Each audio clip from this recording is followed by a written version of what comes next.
So my last product test failed, and I know exactly why that happened. If you're currently running a store and you're not seeing consistent results or you can't become profitable, I want to show you exactly why that may be. So in this video, I'm going to be going over exactly why my product failed, over the funnel, my headspace during this test, and why the product was actually the reason this test failed. Alright, so now I'm on my laptop. I'm going to show you guys the product and why we ended up picking it. So the product we picked was this paw bomb, and initially it doesn't look too interesting, but that's why you need to do a little bit deeper research, and you got to train your eye to learn what a good product looks like. And so with this product, we looked into it, and a really good selling point was that it was all natural. People are very emotionally connected to their pets. And so giving them anything that's not natural, people will be very hesitant because they don't want their pets getting sick, poison, anything. They're very cautious with what they're using on their pets, what pets are ingesting. And so we really liked that it was natural. We looked deeper into the actual ingredients, and beeswax and chamomile, these are two really solid ingredients that we ended up marketing with. Beeswax was sort of a protection for their paws, and the chamomile was actually an herb known for healing. So we found that by just doing a little bit of extra research. Made in the USA, again, this is just a quality perception, kind of like with the natural thing. When people see that something's made in the USA or it's all natural, they trust it automatically a lot more. Originally, we didn't know it was vet approved, but we did research on competitor paw bombs and other ingredients, and we did find out that this was vet approved, which again builds more trust. If you guys saw my last video, you know how important building trust is with the brand. So that was the original reason we picked the product.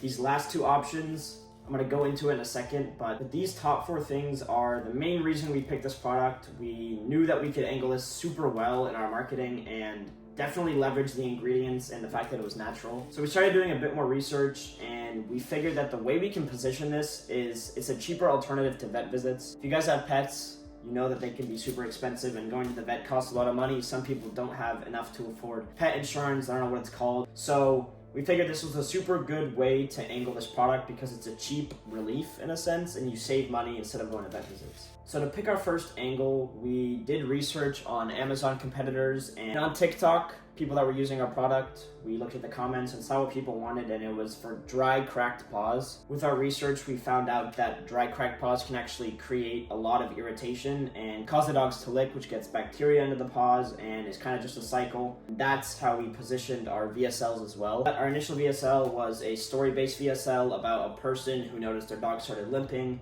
had a bunch of issues, and we taught the customer about this problem because they were relatively problem aware. They were unaware problem aware because not a lot of people know that there's a serious issue with dry, cracked paws. So we did have to do a lot of teaching within the VSL, which ended up making the VSL super long. One of our batches was like upwards of 10 minutes. We weren't worried about how long they were. We just wanted to get the message across and convince them that this was the product that they needed. All right, so now that you guys understand why we picked this product, I'm gonna go over the full original funnel. Basically, the angle was dry, cracked paws like I just went over. We used that as our pain point. The VSL performed really well, high engagement, good curiosity. The issue we were having is that our conversion rate wasn't super strong. And so we tested multiple landers, offers, different funnels. We used advertorials as well. And we also tried just to a product page. But with all this testing and data that we collected, we realized that the perceived urgency wasn't strong enough. And so that's why it was inconsistent when we were trying to profitably scale. And so we knew this product had really good potential. So we did a complete funnel rebuild with the last little bit before we hit our stop loss. So we researched Amazon, TikTok, like I said earlier, but this time for a new angle. We found out that buyers were using this for hot pavement protection, so during summer walks, and because summer's coming up, this is the perfect angle we could run. So we ran image ads originally to see if this even had potential, and we had a 13% CTR in the image ads. We didn't get sales with the image ads because the funnel was not optimized, just looking for high intent and curiosity. But we got 13% CTR on day one with those image ads with that new angle. So we decided to pivot the funnel with the final $50 before our stop loss. So this is when I went ahead and made 3 VSLs tailored to the pavement burn use case. We switched the listicle, lander. We tested both because we did want to give Facebook the best amount of data to work with. And we figured that since it's our one last final test, we're going to test 3 VSLs to a listicle and then 3 VSLs to an advertorial. So we ran 3 VSLs across 2 landers for 2 days. I'm going to show you guys the listicle here. It's a solution aware / product aware listicle. Because the VSL did a lot of teaching and and basically took them through all the stages of awareness. We didn't want the listicle to just talk about the same shit again. And so we used a veterinary dermatologist to build that trust and go over some of the results that they see with this product, because we want to build, again, that trust. I keep reiterating that trust is so important. But when a person lands on a page, they need to trust the brand or they're not going to buy it, especially when it's for their pets. People are so emotionally attached, and if they're not going to trust the product, they're definitely not going to buy it. And so this was the listicle, and I kind of want to go over why it still failed. Even though the angle had a stronger pain point, the root problem still lacked emotional urgency. The audience was too small. Many people didn't believe it would actually protect on hot pavement. And then we also saw that a lot of the buyers that were buying it for quote-unquote pavement protection was actually for winter salt and not the summer heat. Okay, so that was kind of like an overview of the funnel, and trust me, I know that was very confusing. I want to also let you guys know there is a free Discord down below. If you want to join that, ask me any questions. I've been building that community for the last 6 to 8 months, trying to help you guys implement funnels into your own stores. But yeah, make sure you guys go check that out. If you do have any more questions, just want to let you guys know, because I know this can be really confusing.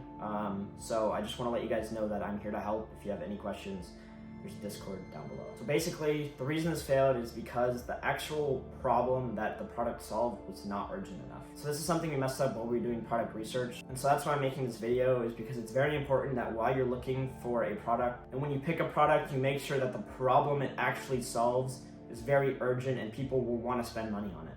The funnels were super solid. Like I showed you guys, the VSL got really high intent. We had like 60-cent cost per clicks across the entire time that we ran those ads. And even though we tested a bunch of different offers, landers, the urgency to buy this product just wasn't there, and that's not something we can create. I know you guys hear it a lot, but desire can't be created, it can only be channeled. And so with this product, the desire for solving that problem just was not there, and it's just not something we can create. So I'm gonna take you guys back to my laptop and explain ultimately why the product was the problem. So like I said, the reason that this product actually cooked us was that what it actually solved, which was dry, cracked paws, just was not urgent enough. Customers didn't figure that this was serious enough. The emotional weight of the problem was too low. And so even though the way we marketed it, the angle and the ingredients in there were super solid, it couldn't overcome the fact that the problem just feels minor to people that are trying to buy this product or having this problem. They, like I said, don't feel the urgency to spend money on it right away. And that ultimately was because the perceived value with this product just was not there. And so the main thing to learn from everything I just explained, because I know it was a lot, is ensure your product has high perceived value. Now, how do you do this? You pinpoint the highest leverage angle. A way you can do that is research reviews. See the biggest reason people bought this product. So you can use Instagram, TikTok, find videos of people using your product, go through the comments, try and figure out what people are buying the product for. And so another thing you can use is Reddit. You can go through different headlines and try and figure out if the problem that your product solves is deep enough that people want to spend money for it. Is it a problem that affects them day to day, that is very urgent, and they're obviously looking for a solution? That's a big indicator. But that's kind of what we're going to be doing with our new store. Before we actually pick the product, we're going to be doing a lot more research before we initially decide. Try and figure out how high the perceived value is. How urgently do people want to find a solution for the problem that they're having, and if our product is the perfect solution for that. That's kind of like a rundown of what we're going to be implementing, and that's like the key thing that I'm taking away from this test that you guys can take away too and implement into your stores. All right, so kind of to tie everything together, I want to go over a couple of things that you guys again can take away from this. The first thing being that mild concern equals low urgency, which equals poor scaling. Now this is kind of the main thing that I was talking about with this product. There was not a deep emotional urgency or concern to solve the problem that our product was solving, and ultimately was the reason that we couldn't scale. Value equals how urgent and emotional the problem feels, and again, this product didn't hit hard enough emotionally or urgently. And so this is the thing that people sometimes get caught up on. They think that you can sell the product and get around the desire not being there for the product with good storytelling or a really solid funnel. But like I say here, even great storytelling and metrics can't overcome a shallow core problem. The curiosity gets attention, but the urgency drives conversions, and conversions is all you're looking for when you're running products, obviously, because you can't run a product profitably if you're not getting sales. And so the last thing, desire can't be created. Most of you guys know this. You can't create desire for a product. You can only channel it. And so that's obviously like a huge thing. A lot of you guys who do e-com know it's a huge thing people talk about. Desire can't be created, it can only be channeled. And so I hope you guys enjoyed this video. I know this video was a little bit different than the last couple of videos I've made. It was more about my product test and going over things that we did wrong that you can also implement. Because a really good thing to do is analyze your tests and figure out what you do wrong so you can prevent that in the future. But that's gonna wrap up this video. I hope you guys enjoyed. Again, I am building a Discord community, so if you guys want to join that, it's the first link in the description. I'd love to see you guys in there and love to help out. If you have questions, anything, I want to help you guys implement these funnels into your own stores, so feel free to join and ask me as many questions as you want.